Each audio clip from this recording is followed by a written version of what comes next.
Annie Murphy Paul is a renowned science writer who has contributed to several prominent publications, including the New York Times, the Boston Globe, Scientific American, Time Magazine, and the Best American Science Writing. She is currently a fellow at New America's Learning Sciences Exchange. In her newly released book, The Extended Mind, The Power of Thinking Outside the Brain, Annie shares 5 essential insights. 1. Thinking doesn't happen only in the brain.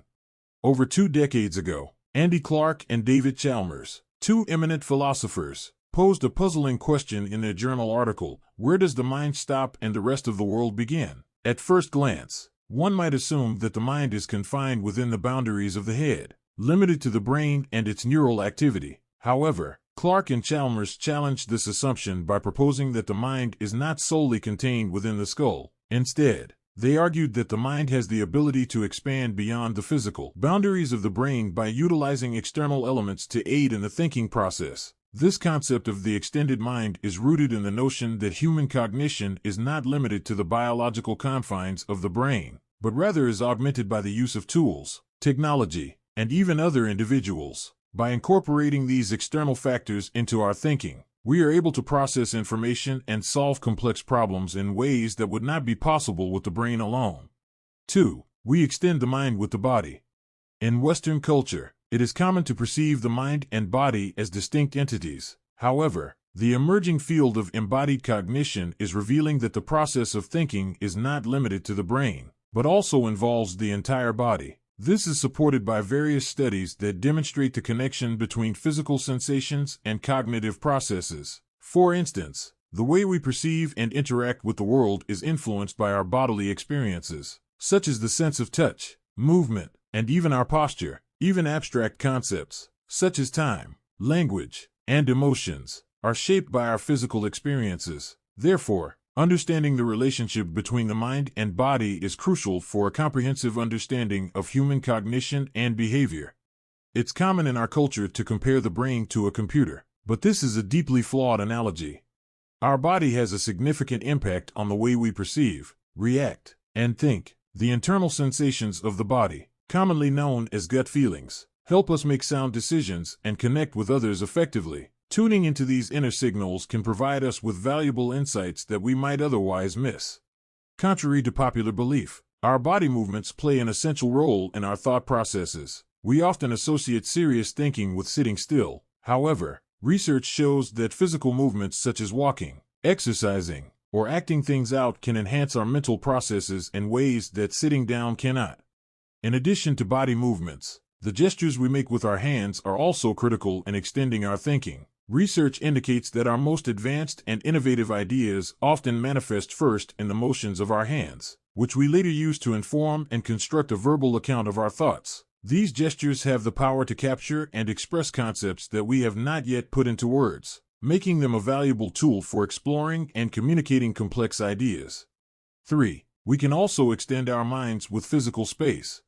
In our society, it is a popular comparison to liken the brain to a computer. However, this analogy is fundamentally flawed. Unlike a laptop that functions the same whether in an office or a park, the human brain is acutely attuned to its surroundings. A particularly stimulating environment for cognitive activity is nature. Our brains have evolved over time to process the sensory information present in the natural world, making it an ideal place for deep thought. Research has shown that spending time in a stark, highly structured, artificial environment can deplete our cognitive resources, whereas spending time in a natural setting can replenish them. Additionally, intentionally organizing the spaces we inhabit can enhance our cognitive abilities. It is crucial that we feel a sense of ownership and control over the environment in which we learn or work, and that we incorporate elements that reflect our identity and belonging. These may take the form of objects or symbols that represent who we are or our membership in a meaningful group.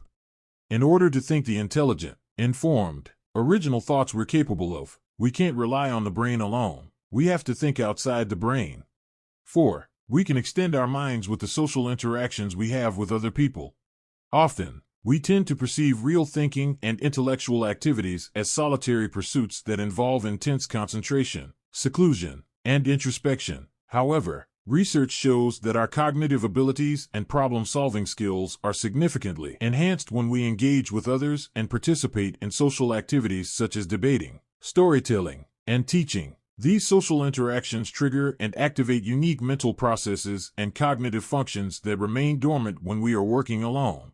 In fact, when we structure our interactions with others in a thoughtful and strategic manner, we can tap into the power of a group mind that transcends the intelligence of any individual member. This collective entity is capable of generating more innovative and creative ideas, solving complex problems, and making better decisions than any individual can achieve on their own. Therefore, it is important to recognize the value and potential of social activities in promoting effective thinking and intellectual growth. 5. The naked brain, the unextended brain, is not that powerful.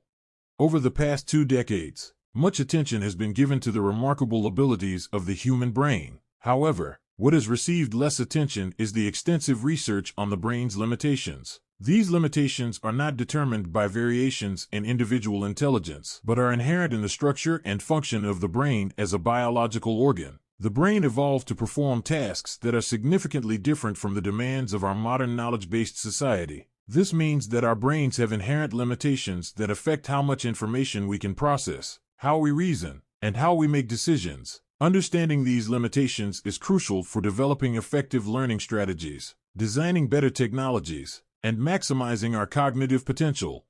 Utilizing external resources can help the brain to exceed its own limitations and perform at a higher level. Experts are those who have mastered the skill of utilizing external resources to enhance their cognitive abilities. Studies indicate that the best performers do not solely rely on their internal mental processes. Rather, they integrate both internal and external resources to achieve superior results.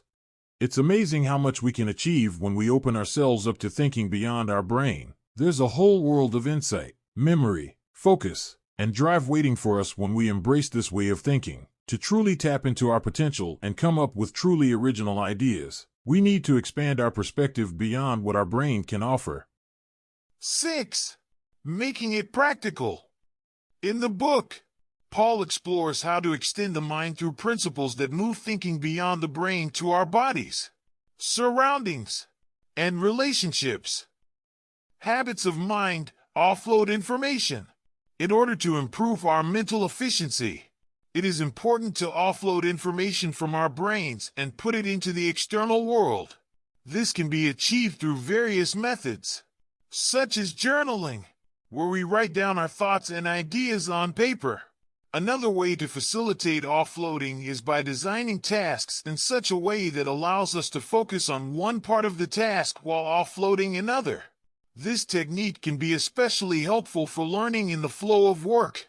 Additionally, social offloading, such as engaging in discussions or debates, can also aid in offloading information and enhancing our cognitive abilities. Transform information into an artifact. Experience data beyond just numbers and information. Bring it to life by interacting with it, shaping it, and sharing it with others. Convert abstract data into physical objects and sensory experiences to gain new insights and perspectives. YouTube videos, songs, and poems are great examples of this. They're tangible artifacts of ideas and information that we can experience outside of our minds. Have you ever read a poem that changed your perspective on a news event? Do you remember Maya Angelou's inaugural poem? Whether it changed your thinking for better or worse, it undoubtedly had an impact on you. Watching a video can also elicit a strong emotional response. Did you cry? Did you clench your fists in anger? By experiencing data in this way, we can gain a deeper understanding of it and make more informed decisions. Alter our own state. It is important to consider the optimal state for the task at hand, which may involve inducing specific feelings or taking certain actions. For instance, engaging in brisk exercise before sitting down to learn something new can be helpful. Eating spicy food, moving hands and bodies when trying to understand a spatial concept, or going for a walk or camping for a couple of days can all contribute to achieving the desired state. Take measures to re-embody information. Instead of disengaging thinking from the body, re-embody information and follow your gut using interoceptive signals. Whenever possible, take measures to respatialize the information we think about. Our brains are designed to navigate and find a way back home. This evolutionary trait reminds us of activities like escape room exercises and sketchnoting. It's possible that these connections are not coincidental. Take measures to resocialize the information we think about. It's important to not keep your internal conversations hidden.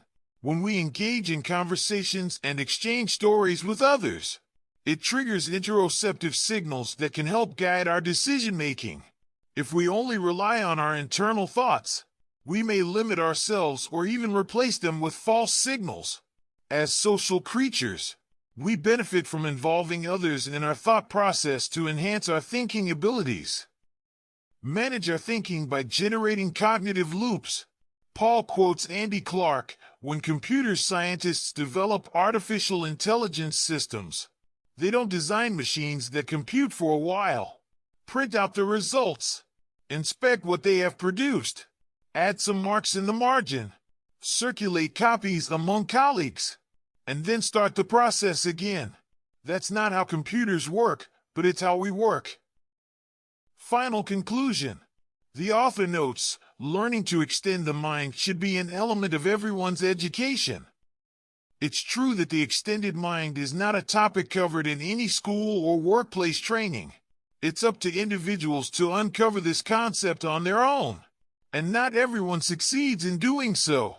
However, as designers of systems that support learning, we have the power to help everyone improve their understanding by utilizing the knowledge documented, analyzed, and summarized in Annie Murphy Paul's book, The Extended Mind.